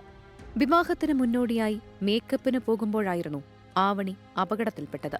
പരുക്കിന്റെ വേദന മറന്ന് നിശ്ചയിച്ച മുഹൂർത്തത്തിൽ തന്നെ വരൻ താലി ചാർത്തി. ഇന്ന് നമ്മൾ ഫിക്സ് ചെയ്ത പോലെ കല്യാണം നടത്തണമെന്ന് ഞങ്ങളുടെ ഒരു ആഗ്രഹമായിരുന്നു. ഇന്ന് കല്യാണം നടത്തി. ആവണി ഇൻട്രാക്ട് ചെയ്തു. ആവണിക്ക് ഇപ്പോൾ എന്താ പറയുക, നമ്മൾ സപ്പോർട്ട് ചെയ്യുക, റിക്കവർ ചെയ്ത് വരിക എന്നുള്ളത് മാത്രമേ ഉള്ളൂ. കുടുംബവും തീരുമാനത്തിനൊപ്പം നിന്നു. ഇന്ന് ഈ മുഹൂർത്തം തെറ്റിക്കാതെ, ഇത് ആക്സിഡന്റ് സംഭവിച്ചു പോയി, അത് ആരുടെയും കുറ്റമല്ല. അപ്പം അതുകൊണ്ട് തന്നെ അവർക്ക് ജീവിതത്തിൽ നിന്ന് മാറാനായിട്ട് അവർക്ക് താല്പര്യമില്ല. അവർ രണ്ടുപേരും കൂടി എടുത്തൊരു തീരുമാനമാണ്. ഇങ്ങനെ ഒരു മാരേജ് ഫോർമലായിട്ട് ചെയ്ത് ബാക്കി പ്രൊസീജിയർ ചെയ്തിട്ട് ബാക്കി ചടങ്ങ് പിന്നെ ചെയ്യാമെന്ന്. ഷാരോണിന്റെയും ആവണിയുടെയും തീരുമാനത്തിന് മുൻപിൽ ഡോക്ടേഴ്സും കൈകോർത്തു. വലിയ ഗുരുതരമായിട്ടുള്ള പരിക്കുകളില്ല. അപ്പം അവർക്ക് കല്യാണമായിട്ട് മുന്നോട്ട് പോകണമെന്നുള്ള ഒരു ആഗ്രഹം പറഞ്ഞതനുസരിച്ച് ആശുപത്രിയുടെ സൈഡിൽ നിന്നുള്ള മാക്സിമം സപ്പോർട്ട് നമ്മൾ കൊടുത്തിട്ടുണ്ട്. കുട്ടി സ്റ്റേബിളാണ്. പക്ഷേ നട്ടലിന് കുറച്ചൊരു സിവിയർ ആയിട്ടുള്ളൊരു ഫ്രാക്ചറും ഒരു ഇഞ്ചുറിയും ഉണ്ട്. ഇനിയുള്ള കാര്യത്തിലൊന്ന് റിക്കവർ ചെയ്ത് വരട്ടെ എന്ന് നമുക്ക് എല്ലാവർക്കും ഇവർക്ക് വേണ്ടി പ്രാർത്ഥിക്കാം. നട്ടലിന് പരിക്കേറ്റ ആവണിക്ക് ശസ്ത്രക്രിയ ആവശ്യമാണ്. ആശുപത്രി കിടക്കിയിൽ ഷാരോൺ ആവണിയെ താലി ചാർത്തിയ നിമിഷം വിവാഹം നിശ്ചയിച്ച ഓഡിറ്റോറിയത്തിലെത്തിയ അതിഥികൾക്ക് സദ്യയും വിളമ്പി. 24 കൊച്ചി. ശബരിമല തീർത്ഥാടകർ വനത്തിൽ കുടുങ്ങിയെന്നൊരു വാർത്ത വരുന്നുണ്ട്. പുല്ലുമേട് വഴി സന്നിധാനത്തേക്ക് എത്തിയ തീർത്ഥാടകരാണ് വനത്തിൽ കുടുങ്ങിപ്പോയത്. ബംഗളൂരിൽ നിന്നെത്തിയ 14 അംഗ സംഘമാണ് കാട്ടിലകപ്പെട്ടത്. ഫയർഫോഴ്സിന്റെയും NDR സംഘത്തിന്റെയും നേതൃത്വത്തിൽ ഇവരെ ശബരിമല സന്നിധാനത്ത് എത്തിച്ചു. 2 ഭക്തരെ സ്ട്രക്ചറൽ 4 കിലോമീറ്റർ ചുമന്നാണ് ശബരിമല സന്നിധാനത്ത് കൊണ്ടുവന്നത്. എന്തായാലും അവരെല്ലാം കാടിന് പുറത്തു വന്നു എന്നുള്ള ആശ്വാസകരമായ വാർത്തയുണ്ട്. നിയമസഭാ തെരഞ്ഞെടുപ്പിൽ മത്സരിക്കാൻ മാനസികമായി തനിക്ക് താല്പര്യമില്ലെന്ന് കോൺഗ്രസ് നേതാവ് K മുരളീധരൻ. തൃശൂരിലെ തോൽവി മത്സരത്തിൽ നിന്ന് തന്നെ അകറ്റുന്നു. അങ്ങനെ ഒരു അവസ്ഥയിലാണ് താനെന്ന് പറയുന്നു. മുഖ്യമന്ത്രിയാകണമെന്ന് ഒരു ആഗ്രഹവുമില്ല. ശശി തരൂരിന്റെ നിലപാടുകളിലെ അതൃപ്തി നേരത്തെ വ്യക്തമാക്കിയതാണെന്നും K മുരളീധരൻ 24ന്റെ ഫോർ ദ പീപ്പിൾ പരിപാടിയിൽ പങ്കെടുത്തുകൊണ്ട് പറഞ്ഞു. ഈ റിപ്പോർട്ടോടെ ഇന്നത്തെ പ്രൈം ടൈം പൂർത്തിയാകുന്നു. നിങ്ങൾക്കൊരു നല്ല രാത്രി ഞാൻ നേരുന്നു. Good night, good bye. തദ്ദേശ തിരഞ്ഞെടുപ്പിൽ കോൺഗ്രസ് വലിയ വിജയം നേടുമെന്ന ആത്മവിശ്വാസത്തിലാണ് കെ മുരളീധരൻ. തിരുവനന്തപുരത്തിന്റെ തെരഞ്ഞെടുപ്പ് ചുമതലയിൽ വലിയ വിജയം പ്രതീക്ഷിക്കുന്നു. പുനഃസംഘടനയിൽ അതൃപ്തികൾ ഉണ്ടായിരുന്നെങ്കിലും ഇപ്പോൾ പാർട്ടിയുടെ വിജയമാണ് മുഖ്യമെന്ന് കെ മുരളീധരൻ. ഈ പുനഃസംഘടനയിൽ കെ മുരളീധരൻ അതൃപ്തി ഉണ്ടായിരുന്നു എന്ന കാര്യത്തിൽ അതൃപ്തിയുള്ള കാര്യം ഞാൻ തുറന്നു പറയാറുണ്ട്. പാർട്ടി ജനാധിപത്യ പാർട്ടി ആയതുകൊണ്ട് പ്രശ്നങ്ങൾ ഉണ്ടാകും. ഞാൻ പറയില്ല, അഭിപ്രായങ്ങളിടത്ത് അഭിപ്രായ വ്യത്യാസങ്ങൾ ഉണ്ടാകും. ഇനിയൊരു തെരഞ്ഞെടുപ്പ് മത്സരത്തിനുണ്ടോ എന്ന ചോദ്യത്തിന് മാനസികമായി താല്പര്യമില്ല എന്ന് മറുപടി. തൃശൂരിലെ തോൽവിയുടെ ആഘാതം അതിൽ പ്രധാന കാരണം. തൃശൂരിൽ കാലുവാരിയത് ആരാണെന്ന് വ്യക്തമായി അറിയാം. മുഖ്യമന്ത്രിയാകണമെന്ന മോഹം തനിക്കില്ലെന്നും തുറന്നു പറച്ചിൽ. എനിക്ക് അങ്ങനത്തെ ആഗ്രഹങ്ങളൊന്നുമില്ല. കാരണം ആവശ്യമില്ലാത്ത ആഗ്രഹങ്ങളൊന്നും നല്ലതല്ല. ഇപ്പോഴും ഇലക്ഷൻ മത്സരിക്കാനും മൂടിലേക്ക് ഞാൻ എത്തിയിട്ടില്ല. അതിനെന്താണ് കാരണം? അതിൻ്റെ കാരണം ഈ ഒരു പക്ഷേ തൃശ്ശൂരുണ്ടായ തിരിച്ചടിയായിരിക്കാം അതിൻ്റെ കാരണം. തൃശ്ശൂർ എന്നെ കാലുകാരിയത് ആരാന്നൊക്കെ ജനത്തിനറിയാം. ശശി തരൂരിന്റെ നിലപാടുകളിൽ വ്യക്തമായ അതൃപ്തി അറിയിച്ചിട്ടുണ്ട്. മറ്റു കാര്യങ്ങൾ പാർട്ടി ഹൈക്കമാൻഡ് തീരുമാനിക്കും. ലൈംഗികാരോപണ കേസിൽ രാഹുൽ മാങ്കൂട്ടത്തിൽ തെറ്റ് ചെയ്തിട്ടുണ്ടെങ്കിൽ ഉറപ്പായും ശിക്ഷിക്കപ്പെടണം. ശബരിമല സ്വർണ്ണക്കൊള്ളയിലെ അന്വേഷണത്തിൽ ഇപ്പോഴും സംശയങ്ങളുണ്ട്. തദ്ദേശ തെരഞ്ഞെടുപ്പിൽ BJPയിലേക്ക് കൊഴിഞ്ഞുപോയ കോൺഗ്രസ് വോട്ടുകൾ തിരികെ വരുമെന്നും കെ മുരളീധരൻ പ്രതീക്ഷ പ്രകടിപ്പിച്ചു. News desk 24. ലോകത്തെവിടെയായാലും ഏത് സമയത്തും 24 വാർത്തകളും ഓഗ്മെന്റഡ് റിയാലിറ്റി പാക്കേജുകളും എക്സ്പ്ലെയിനറുകളും വിശദമായി കാണാൻ ഞങ്ങളുടെ യൂട്യൂബ് ചാനൽ നിങ്ങൾക്ക് സബ്സ്ക്രൈബ് ചെയ്യാം.